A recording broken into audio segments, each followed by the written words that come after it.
This episode of Scott Bromley's Internet Rabbit Hole is brought to you by Loot Crate. I know this is gonna sound insane, but the NES might not have been a success in America if it wasn't for Teddy Ruxpin. It's time to jump in the Internet Rabbit Hole!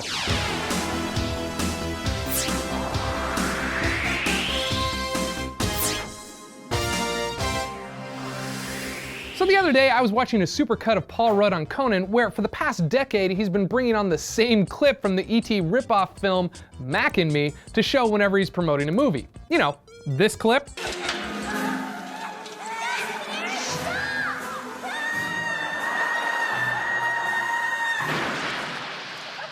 Anyway, I of course went over to YouTube to watch more Mac and Me and got to the part where there was an impromptu dance sequence inside of a McDonald's where the kids decided to disguise the alien as one of those high-tech teddy bears from the mid-80s. You know, like a Teddy Ruxpin. Y'all remember Teddy Ruxpin, right? He was that adorable animatronic nightmare bear who would entertain kids with stories on cassettes that you would pop into his back. So then I went over to Wikipedia.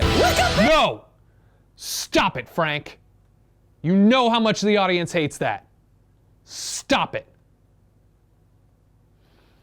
Anyway, I went over to Frank!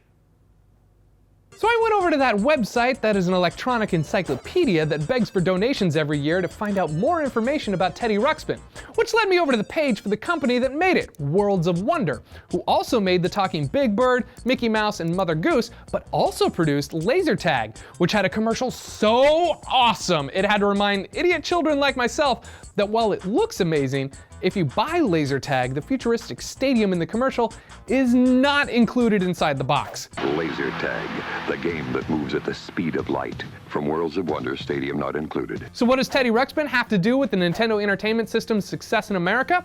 Well, here's where it gets interesting and a little nutty, so grab your pencil and paper if you guys want to keep up. Okay, so according to that article I was reading, there was a note saying Worlds of Wonder distributed the NES in its first few years, but that note said a citation was needed. So I turned away from the internet for a moment and opened up the Ultimate History of Video Games book, where I learned that while Nintendo's initial soft launch in New York, LA, San Francisco, and Chicago during 1985 was moderately successful, in order for the machine to be a huge success, they needed to get into stores like Sears and Toys R Us nationwide. And the only way to do that was with a partner. Now, before this time, there was a brief moment where the NES was going to be licensed as an Atari product, until Atari saw Donkey Kong running on a ColecoVision and thought they were in cahoots with the house that Cabbage Patch built.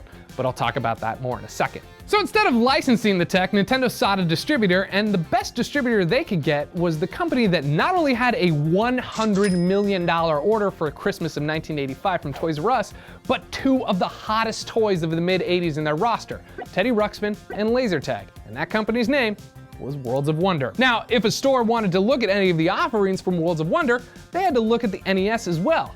And the deal worked spectacularly. Soon, the NES could be found on shelves across the country. Well, as long as a store could keep them in stock.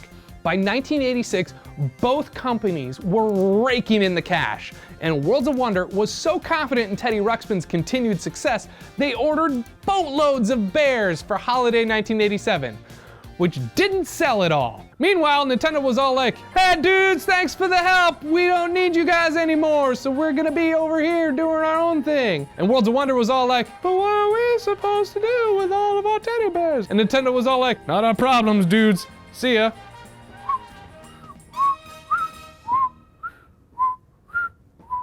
But the story doesn't end there, it just gets weirder. So as soon as Worlds of Wonder started laying off their entire sales force, which coincidentally were mostly ex-Atari employees, Nintendo started snatching them up to continue marketing the NES, and eventually became the gaming juggernaut we all know and love. So what happened to Worlds of Wonder? Well, before they went bankrupt, in 1987, after the deal with Nintendo fizzled, they put out Action Max, which was sort of like a video game console that used VHS tapes and a light gun. Kind of like Mattel's Captain Power line. Or if you guys don't remember Captain Power, it was kind of like Sewer Shark and Night Trap on the Sega CD, which according to Wikipedia, nothing? Guess he's asleep behind the wheel. Was originally going to debut with Hasbro's canceled Nemo video game console in 1987. And those two games were created by a guy named Tom Zito, who before Sewer Shark and Night Trap developed a talking teddy bear in 1985 to rival Teddy Ruxpin called AG Bear.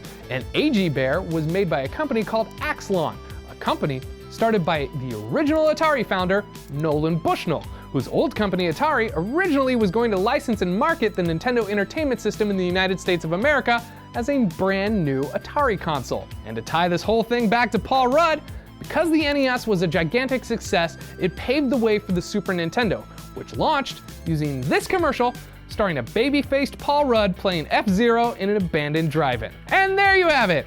If it wasn't for Teddy Ruxpin, the NES might not have been a success in America. Plus, while I've still got you here, and before my editor starts putting garbage on my face as payback for my displeasure with the W-word explosions, I want to tell you about Loot Crate. Loot Crate is an awesome service that delivers a themed box full of geeky pop culture goodies to your doorstep every month for just $20. Sign up today and help Rev3 Games along the way by going to lootcrate.com/Rev3Games. What were some of your favorite NES memories? Let me know about them in the comments below. And if you guys liked what you saw, share it with your friends. And if you haven't already, please subscribe to the channel. Until next time, I'm Scott Bromley saying, don't delete your internet history. Or I will create an animatronic version of myself who will come over to your house and tell you all sorts of stories you don't want to hear.